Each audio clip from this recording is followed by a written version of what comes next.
everyone, and welcome to No Offseason, presented by eBay. I'm Zena. I'm Sabreena Merchant. And I'm Ben Pickman. And today on the show, college basketball season has officially begun. So before it gets any further away from us, we are going to put out our big prediction pod. Who's going to take the biggest honors this season? Freshman of the Year, Player of the Year, National Champion. We got you covered. We're going to give our predictions and some predictions for the teams that might surprise us all. Surprising might be positive or negative. We'll see. But first, shout out to Ben and Sabreena. First of all, Ben, all of this hype around the New York City Marathon, you were in the midst of all of that. It was unreal to see just the fanfare around it. And you PR'd. Tell us more about you being a part of the NYC Marathon. I actually won the race, Zena. I was first at 59,000. I did not know that. Are you serious? Yeah. Are you serious? 59,000 people. I ran it better than anyone else. There was a guy. No, okay, sorry. No, I'm so naive. I thought you were in your race group or something. I was like, wait, did you seriously? I don't know how it works, but I do know there's a great article about two of the legends of this race, two Kenyan legends. I'm blanking on their names, but go read it. It's a great article. And they matched up. They did not win, neither one of them. But there's a great legend behind them. All right, Ben, sorry, back to you. Yeah, I also, not a legend in the race, did not win the race. But the New York City Marathon, it is the best day in New York City. The crowd support is amazing. Special shout out to a listener of the podcast at the mile 24 mark when I was very much hitting a wall and just trying to fight through the finish line, said that they were a listener of the show, said my full name, said they love the podcast. That was very surprising and was a added boost. Have never gotten that on the marathon course before, but shout out to all the people who were out there supporting me, supporting the other 59,000 other runners, all the friends, the people of the city who commute in, all the people internationally. I mean, truly a great day. It was my personal best in the New York City Marathon. I still have, I set an actual marathon personal best a couple weeks ago, but that's neither here nor there. But an amazing, amazing day in New York City. That is so cool. I hate long distance running with every fiber of my being. And so I am always so impressed when other people are doing it. And clearly you can tell, I know nothing about how it actually all works other than there is one winner. And I didn't want to doubt you, Ben. I didn't want to doubt you, but I do want to call out. You should have doubted me. You should have doubted me. The true winner of the race for the men's side was Benson Caputo. And then it was really cool because Helen Obiri set a personal record and also a world record fastest time on the women's side to finish the New York City Marathon. It was surreal. Lots more fun. Now that I'm reading The Athletic more about other sports other than just basketball, I found some really good articles about all of it. So Ben, appreciate you opening the door for us. Great signs as well. So many very funny, signs about pop culture, signs about politics. Special shout out to listener of the podcast, friend of the show, my personal arch nemesis, Annie Costable, for making a sign that said, breaking news, Ben Pickman is fast. I was honored to receive that.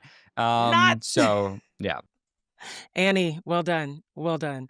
All right. Now, Sabreena, I got to see you last week on Friday when we shot the Athletic show over the weekend. You literally made the red eye to come in and help entertain and teach all of us about the WNBA CBA negotiations. This was literally right after Thursday night when the news popped that the WNBPA was accepting the 30-day extension. You came in to the show, broke it down for us. How was that for you to join the Athletic show? I mean, a lot less exciting than running the marathon, I would say, but a fun weekend nonetheless, getting to see you and talk to you in person. No, it didn't bring signs. Yeah. It was fun. It was cool to see that, Jason Goff and Robert Mays, they were, I was already excited, but I feel like they were even more excited that you were coming in to break this down and help explain stuff. And as I mentioned on the show, guys, go check it out. Sabreena did a great job. We've got the segment specifically up on YouTube if you want to check it out. But we'll probably have one of you back to be able to break this down in 30 days. Wait, Zena, before we continue, I mean, shout out to Sabreena on The Athletic show. We should tell people who are not watching on YouTube, you're wearing a Dodgers hat. Sabreena, Dodgers fan, wearing a Dodgers shirt. That was really your guys' highlight of the weekend and of the last couple of days. I think we need to shout out the back-to-back champions on that front. Back-to-back champions in a 7-game series. We have derailed from women's basketball for a while here.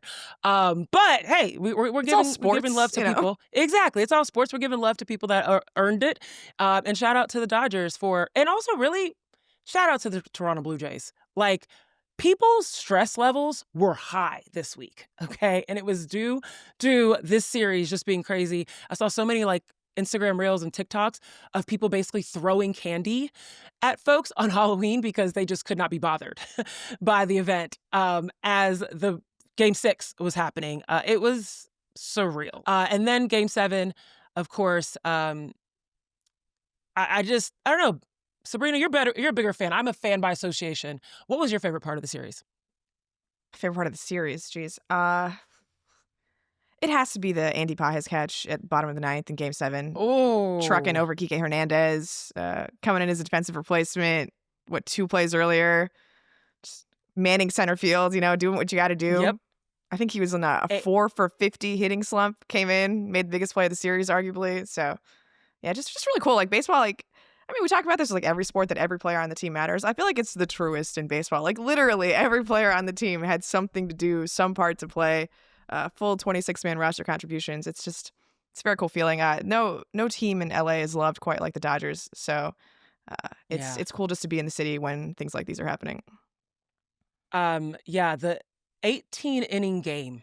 Our producer's actually asking about this because it was surreal. The fact that it went on that long and it made a record, right? It was the longest World Series game. Technically, the Dodgers have actually played an 18-inning World Series game 7 years ago that I also stayed up for. So it is a thing that has happened before.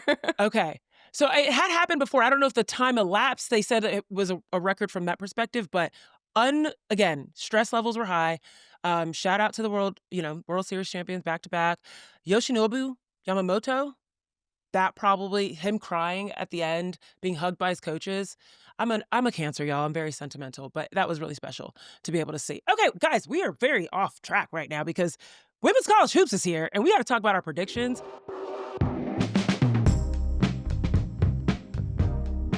So let's get right into it. It kicked off technically at the time that you're hearing this last night, and literally during the morning, watching some of the We Play games over in Paris, some of the games, domestically as well, seeing Iowa State a little bit early on, Ole Miss with Cody McMahon in her new home. Yeah, it's been fun already just getting things going. And now we want to start with some preseason, but technically is season predictions before things get really, really deep. And we want to talk through it all right here. So let's kick it off with Freshman of the Year, Newcomer of the Year. Every season, there's a new wave of talent that arrives on the college scene, and some first-year players make an immediate impact. Now, we've talked a little bit about some of these players in the past couple weeks, but we're going to dive in here a little bit more. So, Sabreena, I'm going to go to you first. Who is your early favorite for Freshman of the Year and why? Yeah, I'm generally partial to people who play for USA Basketball. I feel like that's a very good way of, getting yourself ready over the summer, leveling up in terms of competition relative to high school, and players that excel at USA Basketball, especially because, I keep a special eye on the U19 World Cup because I always feel like that's the hardest for Team USA because all of the Americans are either in college or high school, whereas the Europeans and international players a lot of them have already played professionally. So I think it's the hardest level for the Americans to do. And so I always keep a very close eye on the U19 World Cup. And that's why I think my freshman of the year has got to be Jazzy Davidson. I don't think she was the very best player on Team USA this summer because that would be Sanaya Hall, who is coming to USC next year and will probably be my pick for freshman of the year when we do this a year from now. But I thought Jazzy was just awesome defensively. I think 4.5 steals and blocks per game.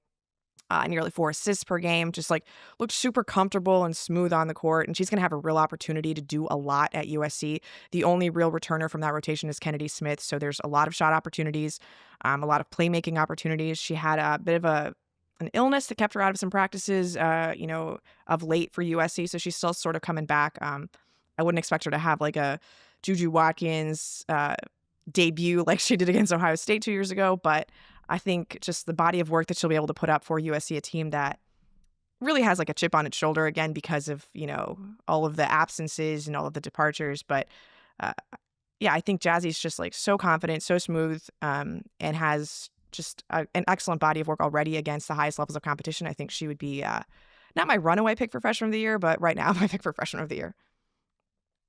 Yeah, I'm going to go ahead and just piggyback off of you because that was also going to be my pick. Um, Jazzy Davison has an elite skill set. She can create her shot on the perimeter really well. I love that she's a two-way player. You mentioned the stats of the U19. That's actually the stats I had as well. Being able to have just under 15 points, 7 rebounds, great, but also just under 4 assists and steals is like, okay, like you are showing up on all sides of the ball and be able to contribute. And I think the only person that really could really challenge her in terms of getting some top stats as a freshman is Aaliyah Chavez. And main reason is because both of them kind of have the stage set for them to take over. There's a very big void to be filled in terms of not having Juju Watkins, and Jazzy Davison is primed to be able to take it over, and she seems really confident. Again, the U19 games, the McDonald's All-American games, I just love her. She has a very free way of playing, it seems, and like she has a lot of fun, and that's what I love about Jazzy, and it's also what I love about Aaliyah. So my runaway is really between those two, but Jazzy edges out. What about you, Ben?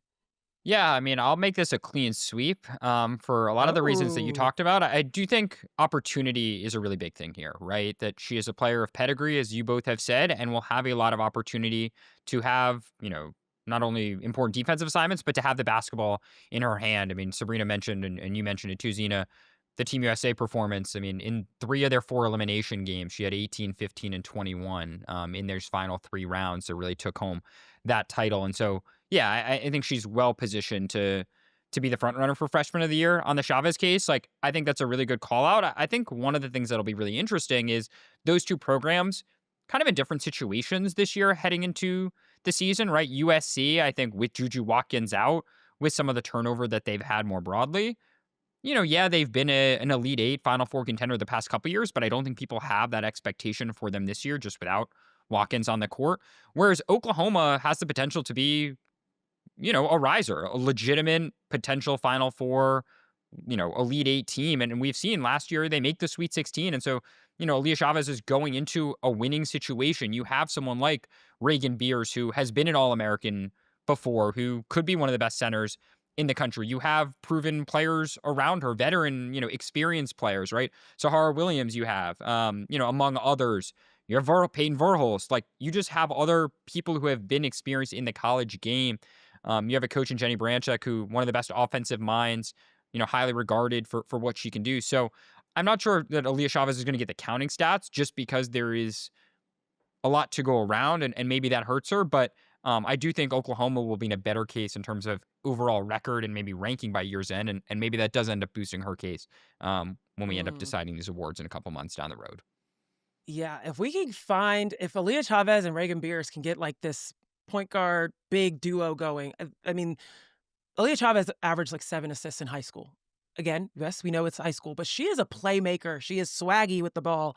And I can just imagine her penetrating in and Reagan Beers sealing in, sealing off, and be able to, get that nice little dump pass in. It'll be fun if they can really create something, the two of them. Yeah, I mean, I think that's really So, that really is the big question, right? And I think this is a mhm. really big year for Oklahoma. I mean, when they got her to commit Chavez, that was a huge commitment, right? And it's not a program that we typically associate as, one of the national powers. And when you look at the SEC, when we talked about it last week, when we started to talk about the college season, I mean, that conference is so deep with talent, right? It's not only South Carolina at the top. It's not only LSU. It's not only Texas, Ole Miss. We talked about Cody McMahon and what she can mean as a transfer. Throw Oklahoma in the mix, and I'm sure I'm missing other programs who, Vanderbilt, programs who view themselves as legitimate second weekend and beyond NCAA tournament teams. The Sooners very much have the potential to be that. So, I guess we'll see if she's the missing piece that can really elevate them to that next level. Any honorable mentions? I immediately think of potentially a Sienna Betts at UCLA, being able to get her three ball off while her sister's inside, taking up some space. Stanford's got a new trio that they're a rebuilding program. They'll get a lot of opportunity. To your point, Ben, about opportunity and having the chance to showcase what you're capable of. And they've got They've got bigs, they've got guards. Yeah, Sienna Betts was actually pretty high on my list, but the injury she suffered during the preseason, and she's in a boot. She's not starting the season for UCLA, so just starting a little bit behind the 8 ball relative to these other freshmen is sort of like why she didn't end up on my list here. Ben talked about Addie Deal last week at Iowa, just a real opportunity to run the show for a high-powered offense. So like she could put up some numbers very clearly for the Iowa Hawkeyes. I think you've hit the big ones. There'll be some freshmen who have opportunities to contribute in meaningful ways for, a lot of teams. Like, we didn't talk about the South Carolina freshman, actually, like Isla McDowell, might even be starting at the wing for South Carolina to start the season. So, they're all good classes at this point. Like, the freshmen just come in ready to go, and I'm very excited for what this group is going to look like. And I think we could get some real star power in this class. Yeah, I very much feel that way. And the funny thing is, we're about to go into Player of the Year, and you talk about they're all good classes to this point, and I'm already talking about someone that was just a freshman last year for my Player of the Year, and that's Sarah Strong out of UConn. I feel like I don't want to go clean sweep, so before we keep moving, I want to start with you, Ben. Who's your Player of the Year pick? I'm not going to go clean sweep here. I mean, I think Sarah Strong. I think Sarah Strong heading into the year, best player in the country, well-deserved. She's the player that I think will give teams the biggest fit on any given night. But that player doesn't always win Player of the Year, and I think it is a combination of, statistical output and also winning. And I think Sarah Strong, like, there might be some nights where, some other players on her team have big nights, and that hurts her case a little bit. So that takes nothing away from her.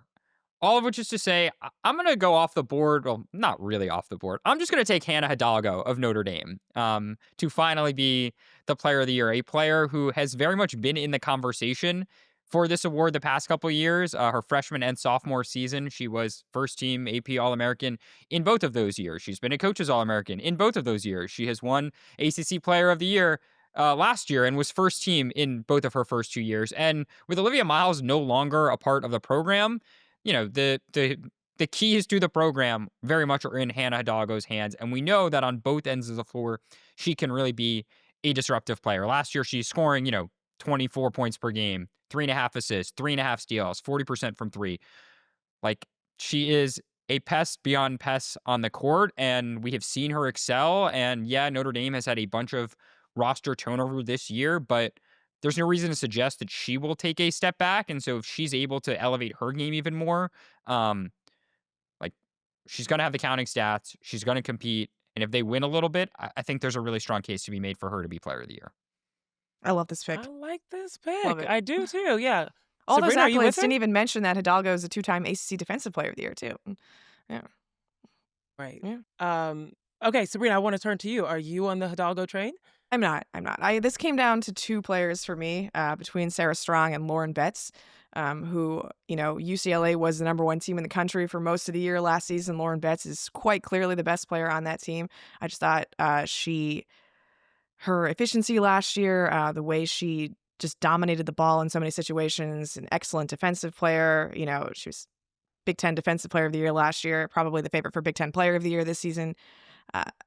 I can't quite get there with Betts because I think UConn is going to be a cut above every team in the country this season. And Sarah Strong, to me, is a cut above every player on UConn, just like how versatile she is with her game. Like, you look at Betts versus Strong, and like Betts excels in the paint and dominates the paint in a way that I think no other player in the country does. But Sarah Strong is good everywhere on the court. Like, she's got the 3-ball. She's got the defensive versatility. She can switch out on different kinds of players. And I think, so much is going to be funneled to her for the Huskies because of the absence of Paige Beckers that she's going to have an opportunity to put up some real eye-popping performances. So not a clean sweep, but 2 out of 3 of us, I guess, are going to go with Sarah Strong for Player of the Year. Yeah, the numbers for me were that run in the tournament last year. I mean, she averaged 19 points, almost 12 rebounds, 4 assists on top of the steals. And we saw her getting those steals at the top of the key. Right? Like that, a guard usually should see a big like Sarah Strong and be like, it's my day to cook today. All right, I'm ready. No, Sarah Strong is switching in front of you, and she can move her feet incredibly well. I love the confidence in her game so early. She just wasn't rattled by the moment. The championship game against South Carolina, 24 points. 15 rebound, double-double. This is what she does. She eats other teams for breakfast at this point. So I'm very excited to see what Sarah Strong does in just another year of her just getting better. And I think the rest of the country is well aware. I think she was preseason, all of the preseason player of the year pick as well nationally. So I don't know, Ben.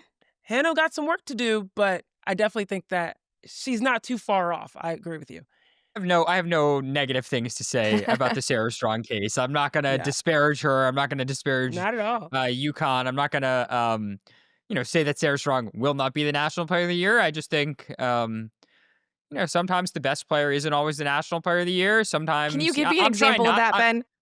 Really, Sabreena, what I'm trying to do is I'm trying to not let NCAA tournament runs just completely color my viewpoint heading into this season. That we're talking about very different things between NCAA tournament, who's the best player in the tournament, and who's going to be the best player in the regular season. I mean, we're talking regular season awards That's here, true. That's true. not just like NCAA tournament performances. And so in the back of my mind with all of these predictions that I'm making, I'm just trying to remind myself, don't succumb to recency bias. Don't succumb to the last couple games that I've seen. Like, don't do that. And The maybe thing is, I'm we going could all totally be the right other way. because there are multiple Player of the Year votes. Like there's the Wade Trophy, there's the Naismith Trophy. Like last year, you could have said Juju Watkins was the Player of the Year. You could have said Paige Beckers was the Player of the Year, and you'd be right in both situations. So we really should do we should do a segment at the end of an episode during the college season. Is can you tell me what this award is for and who votes on it? Because I think all three of us would fail, and I know some of these accolades we vote on, but I don't even think we could explain it. Yeah, there's so many. And there's some that are power forward centric. They're guard centric. It's a lot. But either way, I think you're right. And to your point, Ben, it's a really great point about not having the recency bias. If that was the case, then Lauren Betts would probably technically, looking at what she did during the regular season, looking at the point differential that UCLA had behind her leadership, probably would choose Lauren Betts in this situation. To me, it's just the swagger of a freshman like Sarah Strong coming into high pressure situations and just not being rattled. Tells me a little bit about it prefaces a little bit of how she's going to approach this season, alongside AZ Fudd and all those. But either way, Sarah Strong, our pick, 2 out of 3. All right. Not a clean sweep. I like it. A little diversity. Let's keep it going. Let's keep it rolling. And to surprises, okay? Before we get into championship talk, let's talk about some teams that might surprise us, because not every story in women's college basketball is about the preseason favorites. Sometimes a team emerges like a phoenix out of the ashes, and they shake up these standings and they make us go, could someone else be coming out in the second weekend? Could someone else be in the Final Four? Basically, they capture our attention. So, Sabreena, who is intriguing you at this point to become your surprise team of the 2025-2026 season? It's funny, like earlier in the summer, I thought that NC State was going to be my surprise team, but then the first rankings came out and they were a top 10 team. And it's like, okay, I guess they're not surprising anybody, right? Yeah, right. Isaiah James graduating, Sanaya Rivers graduating, like that's a lot of firepower in addition to losing Madison Hayes, who's been a starter for them for multiple seasons now. So yeah, I guess NC State cannot qualify as my surprise team because everybody's in on them. Honestly, I think we're overrating NC State at this point. Like it's going to take some time for them to figure out all of these new pieces, with Camille Pierre coming in and just so much firepower lost from their perimeter group. So I went in a little different direction. I don't think this team is necessarily going to contend for a Final Four by any means, maybe a second weekend, but I really like the Washington Huskies.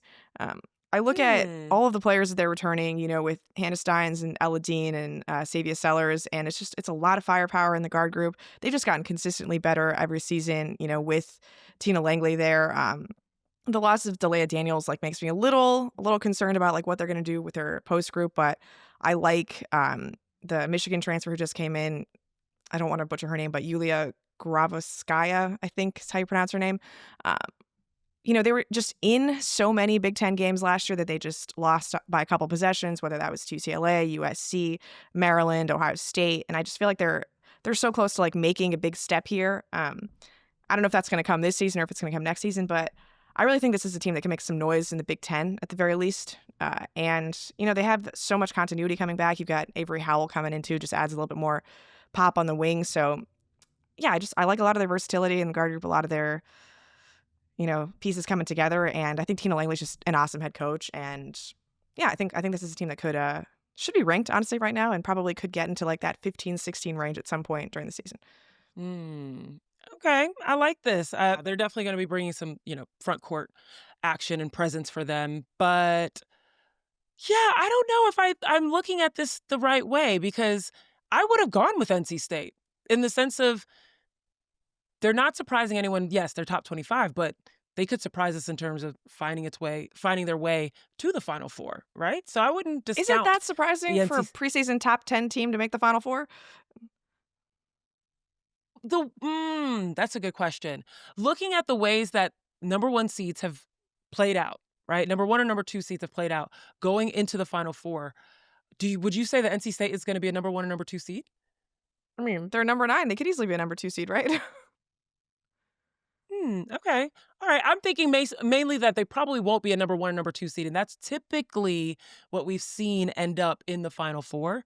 Not pencil it in. Don't get me wrong. It's been competitive, but in the last few years, it's been mostly number 1, number 2s, and so that's why I feel like, okay, NC State might surprise some folks. I think I might just be a little bit of a homer right now with NC State. And adding Camille Pierre, Again, you're just I'm not saying bad you things never about know. NC State. I'm just saying they can't No. surprise when they're already a top 10 team. Fair. Yeah. I think I'm also trying to make sense of the pick that I had for this, because I might have evaluated this wrong. But Ben, you go ahead. You go first. Who's your surprise pick? I mean, my surprise pick is a team that I think we're sleeping on, and I think is often slept on in the kind of the national conversation, and has one of the most talented players in the country, and I think is well positioned to be at least an Elite 8 team this year, and that is the Iowa State Cyclones.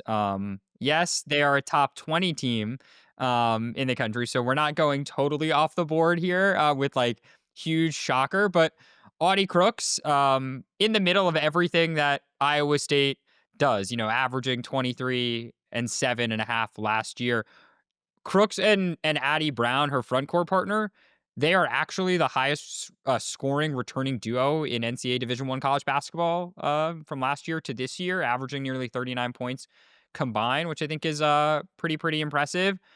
It is a team that a few years ago, all we talked about was how inexperienced they were. And now a lot of those players that were once freshmen are upperclassmen. Crooks is a junior. Addie Brown is a junior. Their transfer, one of their high-profile transfer, Jada Williams, she comes in from Arizona. She was a, highly sought-after recruit when she committed to the Wildcats. She was a McDonald's All-American coming out of high school. She's on one of these, Nancy Lieberman Point Guard of the Year award watch list. Member list. She's on one of these lists that, of the awards that aforementioned awards that we don't know. I just think it starts with Crooks and how difficult she can be to defend. And Iowa State, I think, is a program that maybe you guys agree. Like, I think they've underperformed a little bit last year based on the expectations that so many people had for them. I do think they were, preseason, they were 8th in the country, and everyone was like, Iowa State, because the year before they were like one of the most endearing stories in the sport. But they go 23 and 12. They, fall out in the first round. They bow out in the first round of the NCAA tournament. They're just an 11 seed. So to me, I think this is a bounce back year for Iowa State. And so, yeah, I guess still a national power, but I think they'll surprise some people and elevate their game in a way that, we're not maybe expecting on a national radar just yet. Okay. Intrigued. I mean, I was just not watching expecting them. that. I'm intrigued as well. Yeah, I was not either. And I think I might let this leave you guys to this one, because my surprise pick was going to be Duke. And the main reason I think about that is, and then of course I also watched them the morning that we're recording this, and I'm like, ooh, I might need to take a surprise bath. Surprisingly, yeah, the offense wasn't looking so great. The 3-point shooting wasn't looking so great. However, I'm not counting them out. And again, yes, I know they're top 10, so they're probably not surprising anyone. But the continuity of that team, having Jaden Donovan that's like full court pressing folks by herself, Toby Fournier being another year older, being more aggressive on the ball now that she's in that starting lineup, and being a more focal point of their offense, and a defensive stalwart as well. She's blocking shots left and right. I think there's opportunity there for them to grow. And hell, Kara Lawson, there's a lot of eyeballs on you to make sure that you're leading at the helm in a way that Team USA can properly benefit in 2028. So I'm not going to count them out after this particular loss to Baylor at the time that we're recording this, but I feel like they might surprise some folks and find a way to get themselves in that top echelon conversation, which feels so silly because they are top 10 already. If I had one more, I want to go like an Iowa State choice, but I don't have the same breakdown, Ben, you have. And I feel like I want to give one to Jeff Waltz's Louisville. Again, I'm going to let y'all that are listening, let me know if these are good choices or not. But they're supposed to be a surprise, Zena, so it's fine if they're not exactly where you think they are now. Yeah, that's true. That's true. I'm like walking through this. I think betting on Jeff Waltz to figure a team out over the course of the regular season is always a good idea. And they still have Taj Roberts, who was awesome in her freshman season. Taj Roberts. Yeah. Laura Ziegler, that transferred in. They're going to defend, which is something I can't say about Iowa State, which is why I'm intrigued by Ben Zwick. And we're talking about Oklahoma. They just got Raina Scott as well. That's going to help some of their perimeter shooting. They've got some freshmen that are coming in that I recall. So, yeah, Louisville, I like their game. They got out the second round last year in the NCAA tournament. But if you want to count on some like up-tempo offense and the whole bench being utilized, count on Jeff Waltz to be able to provide you that. So, Louisville, let's go with Louisville. Duke, I'm just going to put you to the side for now. Okay, we got to close this out. National championship conversation. Last year, UConn took the title. They beat South Carolina. UCLA and Texas were also in the Final Four. Players have moved on. People have graduated. Things have shifted. Some people are injured that are, and that's impacting some of these teams that we're talking about. But things are going to be a little bit different because there's obviously some new names and new places. And I'm wondering, who do we think is going to take it all this season? How different will it really be? Sabreena, I feel like your answer is already at UConn. Two teams in my discussion, really. I only think that two teams can win the title this year. Yeah. Only two? Yeah. Okay, let's break it down. I don't want to just restrict however many 200 days of watching college basketball to these two teams. And I should say, if you're a WNBA fan joining us for college basketball season for the first time, you got to be a little patient. Coming from the highs of the WNBA playoffs and starting with the first week of college basketball, it is an adjustment period, and that is okay. It is not going to look as pretty as it did when the Las Vegas Aces were wiping the floor with the Phoenix Mercury, okay? It's going to take some time. There's a little bit more, missteps here and there. ATOs aren't as clean as you would expect them to be. So just college basketball is like the pageantry of it is great. College sports are awesome. Getting everybody into it, the whole school fan base. You got to wait until conference season starts to see what these teams are really going to look like. So just let it ease in, all right? If things do not look like what you're expecting in the first week, like that is okay. Just give it some time. Just a little disclaimer. But by the time we get to April, and we are talking about national title, picks. I've been trying to make my Final Four, and I'm having a real hard time with it. But I do think UConn and UCLA are going to be the two best teams in the country. And I know I said I was going to take Sarah Strong over Lauren Betts for Player of the Year, just because I think, again, like she's just a little bit more versatile in a way that Lauren isn't. But if UCLA is ever going to win, like it's got to be this year. They have 7 seniors in their rotation. Not like people who have potentially an extra year of eligibility who could come back next season. No, all of these girls are gone after this year, okay? So this is the time. This is when Lauren Betts and Kiki Rice and Gabrielle Hawkins and Tamia Gardner and Gianna Neepkins and Charlie Sledger-Walker, they got to nut up, right? Like this is the year to get it done. And if it's going to happen, like it's got to be this season. And yet I cannot get the image of UCLA just falling flat against UConn in the national semifinal out of my head. So, can they take another step forward like they did from 2024 to 2025? Maybe. But from what I know, from what Gino Rema has proven on the national stage, you've got Sarah Strong back, you've got KK Arnold, Nazy Fudd, and Kaylee Heckle, and Sarah Williams, and just like an obscene collection of talent in stores. I think this is UConn's title to lose. I feel very chalky saying it, but I have not done well betting against UConn in the past. So here we are. UConn Huskies, my 2026 national champion. Woo! Clock it. Book it. Sabreena Merchant saying UConn with UCLA in the championship game with them, but coming up a little bit short. I also noticed the 7 seniors. I think that's probably one of the biggest aspects for me, being that veteran heavy, having a chip on your shoulder because they got embarrassed also in the tournament last year. I feel like after the longevity and just the dominion they had over the NCAA throughout the regular season, and then going into the Final Four weekend and just like not playing well, I feel like they've got a little bit of, big walk-sized chip on their shoulder there. Ben, who are you thinking for this conversation? I mean, I just love that Sabreena says she has not had a lot of success betting against the UConn Huskies, because I have not had a lot of success betting on the UCLA Bruins. But guess what? As Sabreena said, I am going to fall on that sword if I'm going to fall on that sword again. Let's do it. Give me UCLA to win the national championship. I mean, Sabreena mapped out the case generally with all the returning experience that they have. It's not just Betts. It's not just Kiki Rice. It's not just, Jaquez. It's bringing back Charlize Ledger-Walker coming off injury. To me, I don't know even if she is a sleeper, but she might be one of the most impactful or important transfers in the country. That's Gianna Kneepkins coming from Utah. She could be the player that, frankly, serves as this barometer for this UCLA team. I mean, she was a 45% three-point shooter last year, 12th in the nation. She was 54% the year before. They need some shooting, and she could be that perimeter shooting that could lift them over the edge. 2 years ago, I bet on UCLA heading into the tournament to win the national championship. That did not happen. I don't even remember who I picked last year. It probably was UCLA, and obviously that did not happen. And so I'm going to try for a third time and hopefully hit it, as Sabreena said. I do think I want to throw out one other stat here, because, again, in the not wanting to be anchored to the AP poll and the rankings and all that kind of stuff, over the last decade, the preseason number one team in the AP poll has won the national championship just twice. One of those teams was the 2015-2016 UConn Huskies. That team had Breanna Stewart on it, among other future WNBA superstars. Nafisa Collier, also a member of that team.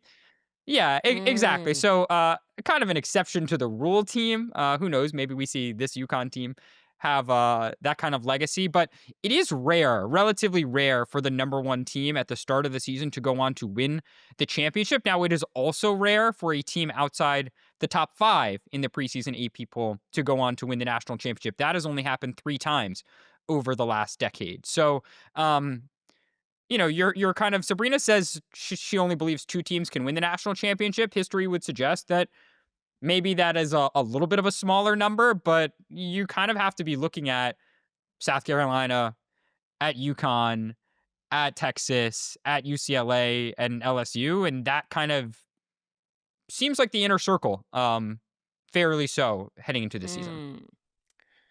Whew, I mean, UCLA is not a bad option. They were top 10 defense, top 10 lukewarm offense. praise.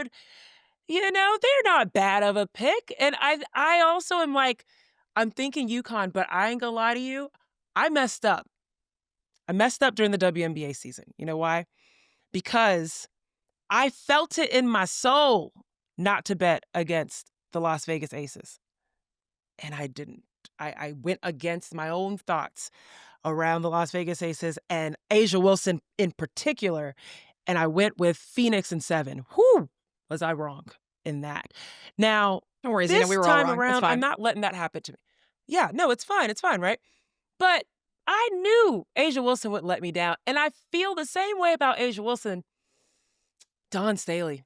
I just feel like I can't count her out. Now, yes, South Carolina is coming into the season with only 10 healthy players. Yes, Ashlyn Watkins is out. Yes, Chloe Kitts is out.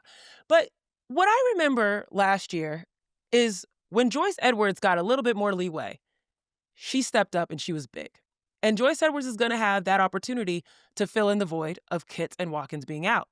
Raven Johnson is the penultimate leader of this team. I feel like she's been in South Carolina for so long, and now she's got her high school buddy, Tanai Latson, alongside her.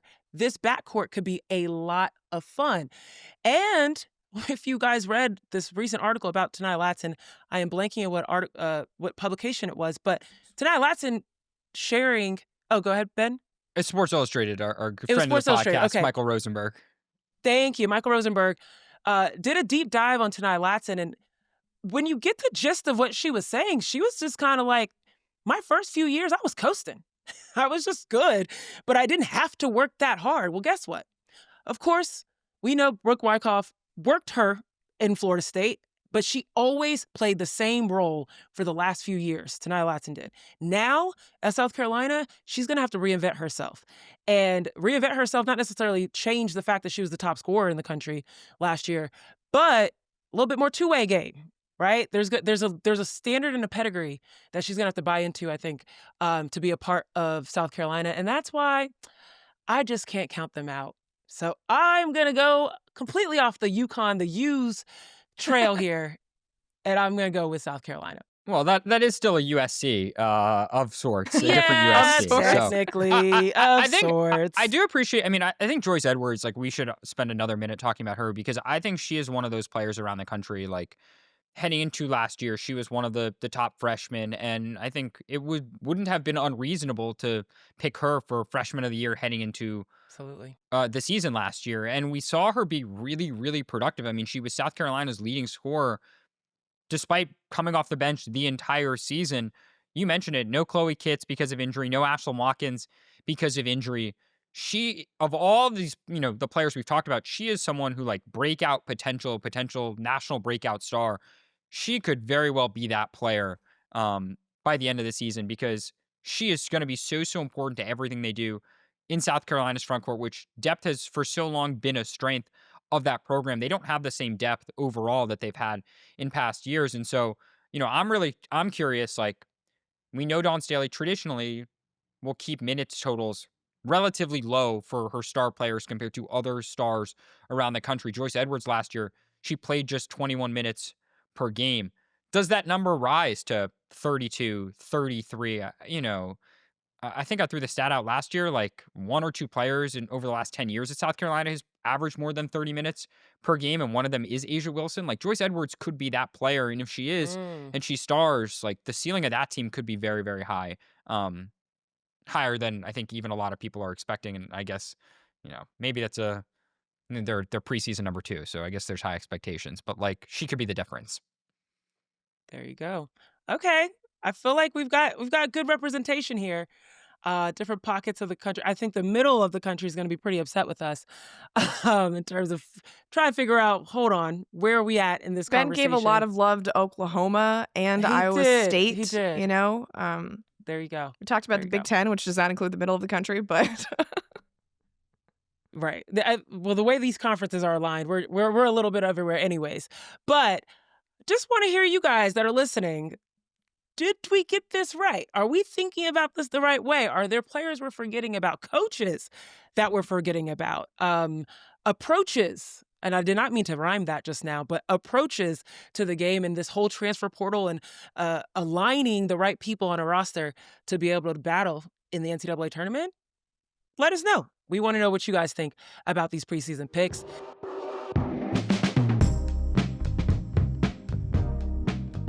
Before we get out of here, my boy Ben's got a game for us. Ben, drop it for us. That is right, Zena. We are going to debut a new game as we debut and open the college basketball season. And it is a game that very much is all about player movement. And we should say that we are still going to talk about the WNBA throughout this offseason, this WNBA offseason, just like we're going to talk about college basketball during this winter, of course, because it is starting. And so the first edition of this game, which we are calling She Traveled, very much plays on both WNBA player movement, but also with some college wrinkles thrown in. And the concept for the game is pretty simple. It's just trying to show connections, or you're going to have to guess the connections between one player and another player. So basically trying to tie them together from different teammates that they've had or programs that they have played to. And again, just try and find the string that connects two players together. And so I'm going to throw out two players, one that I want you to start with, one that I want you to end with, and I might throw in an additional parameter or two, like a college or a WNBA team that they played for. And I'm going to say you have to connect that string in, X number, 4 or 5 steps, players or less. Does that make some sense? Just curious, like, if I go from A'ja Wilson to Breanna Stewart, is that one step? If it was A'ja Wilson and Breanna Stewart, well, they were never teammates. So I'm just saying, is that Team like USA? No, yeah.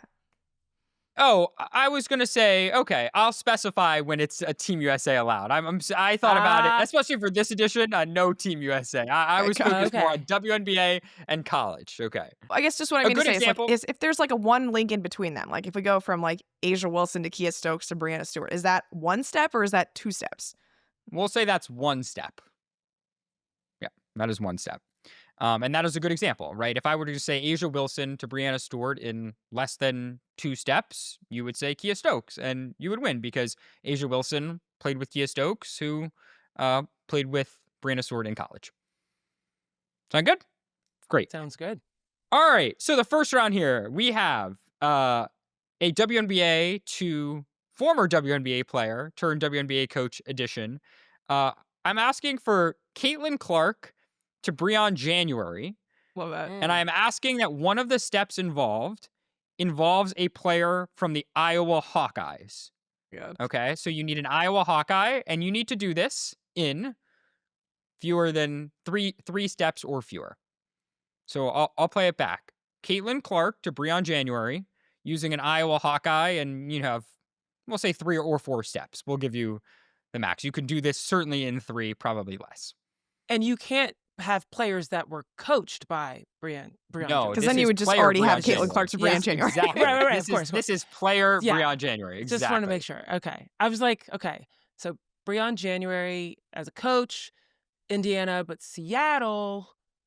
Okay, I have an idea. Then, okay. Yes. Yeah, I think what you have is right. So you go Caitlin Clark to Kate Martin, right? Okay. Oh, no, actually, that's not going to work because Kate never played with Jewel Lloyd, so Seattle's not going to work. Yeah, right. Because I was thinking Jewel played with Bree Jan in Seattle. Yeah. So who? Ooh, anybody on Tiffany Mitchell? Nope. Tiffany Mitchell. You're on the right track. You've said one of the key players in this answer that I have mapped out, Sabreena. Wait, Kate Martin. Maybe not Kate Martin. So I'm also actually thinking like, Breon January was on Phoenix for a smidge, right? She was. Mm-hmm. When was she on Phoenix though? I can't remember. I'm only thinking about her Seattle days. Okay, I got another one. Okay, so if we go, how many steps are we allowed? We'll say up to 4 for this version, but you won't need it. I did this in 3. Did Kate Martin play with Megan Gustafson at Utah? See, we have now. Yes. Because I think Kate Martin's pretty old, right? Like she did 6 years at Iowa, right? She definitely played with Megan Gustafson. Okay, so then Megan Gustafson played with Jewel Lloyd. So Jewel Lloyd played with Breon January in Seattle then, right? Okay. Yeah. Good work. So what I was looking for, we'll reveal the answer here. Caitlin Clark played this season with Sydney Colson. Sydney Colson. That's good, yeah. Sydney Colson played with Megan Gustafson. Yeah. Who also played with Jewel Lloyd, who played with Breon January. So, there you go. I'm happy Seattle was the connector. Jewel Lloyd, Megan Gustafson. I thought that was an incredibly good effort. I think that is for a first round. Very proud of that effort. Next round also involves a player we just talked about, Jewel Lloyd. This is going to be a Jewel Lloyd. We're going off the board here to Beck Allen. Okay, last week we had some Unrivaled news. I was thinking about Beck Allen joining Unrivaled. So we have Jewel Lloyd to Beck Allen, and we need you to use one player who went undrafted as the key link. Jewel Lloyd to Beck Allen. Beck Allen. Hilarious. Okay. Beck Allen. This is a game for all you WNBA women's basketball nerds out there. Undrafted. This is God. All right. The only player I can think of who is undrafted, like all of the Phoenix players from this season who didn't play with either Jewel Lloyd or Beck Allen. Right. That's fair. Or I think Erica Wheeler was undrafted, but she was on Seattle this year, not with Jewel Lloyd last year. But Sabreena, were there any players who played with Erica Wheeler in both years? How many steps do we have? I said 2 steps in between. 2 steps. You might have hit the you might have hit the undrafted player to make this work pretty easily. Gotcha. Okay, so Jewel Lloyd, how do we get from Erica Wheeler to Beck Allen is the question now. Erica Wheeler played in LA, in Atlanta, in Indiana. Wait, we're getting from for Jewel Lloyd to Beck Allen. But we Beck need to Allen get was through an undrafted player. Well, I'm just going to reveal it because Yeah, go for it. Yeah. it's a close question. Eric Wheeler actually played 3 games with Beck Allen in the 2015 WNBA season with the New York Liberty. So you could have done Jewel Lloyd to any number of Seattle Storm players, to Erica Wheeler, to Beck Allen. So Erica Wheeler, really the name to know there in this undrafted conversation. Okay, we're going to do one more round of this game and test people's trivia. It's going to be Kelsey Plum to Diana Taurasi using one UConn player. One UConn player. One UConn player, not Taurasi. And we'll say less than, I did this in 2 steps in between. Okay. Azrae Stevens play. Azrae Stevens played at UConn. That was my first thought. Yeah. Yeah. She played in Chicago. Did anybody from Chicago play with Diana Taurasi? Copper. Very good. Excellent. That's it. Yeah. Was it Ka? Yeah. Azrae Takata, Diana Taurasi. Perfect. That's a valid, very good answer. That was not what I was looking for, but you Well obviously done, get a Zena. point for that. Zena, well Woo! done. I had to make up for that last round because I was going dead in the water. a little more off the board with this prep that I think Sabreena will appreciate because it has one of a former college player that we've talked a lot about off air. Kelsey Plum played with Tiffany Hayes. People forget. Sure. UConn back in the day. I don't think people 2012, forget. yeah. Who played with Liz Dixon. Oh my God. People, how could you forget Liz Absolutely Dixon? not. Who also then was a People teammate. forget Tip Hayes over And then you just Liz forget Dixon. Liz Dixon. Taurasi. I mean, no disrespect to Liz Dixon, but I'm not forgetting Tip Hayes. Don't over, forget Tippy. Yeah, no. So Okay, I was keep going That's- Plum to Hayes, who was teammates on the 2023 Connecticut Sun with Liz With Dixon, Liz Dixon. who then became teammates with I think Diana Azrae Taurasi. Stevens to Kalia Copper is a little bit more elegant than that. Boom. I think Yeah. it is too, but it's a little less fun. But points for both fun and creativity and Fair. just getting it right. Well done, guys. That's a great game, Ben. You're gonna have to come up with a few more. That was a lot of fun. Thank you. Let us know if y'all were able to keep up with it. Liz Dixon, we're going into the archives here. I mean, Well we said done, Louisville Ben. would surprise, Louisville surprised by Yeah, their no. entrance into this podcast. Jeff Waltz is not surprised. He knows what's up. All right, guys, that's all we've got for you today. Reminder, if you got some questions about the CBA and what's going on, as well as this new college hoop season that is literally just happening right now, go send them to our email, nooffseason@theathletic.com. Send them to our DMs, socials, all of the above. We want to know your questions, folks, because we want to be able to answer them. All right, so make sure you send those out. And then we've got more information in the show notes just in case you forget what I've just said, but nooffseason@theathletic.com. Hopefully it's not that hard to remember. But wherever you're listening, make sure you're following our show, subscribing. Go follow The Athletic Show as well. You never know when Sabreena Merchant might pop on and teach you something new. And subscribe to the YouTube. Make sure your friends know about it, your family, everybody that cares about women's basketball.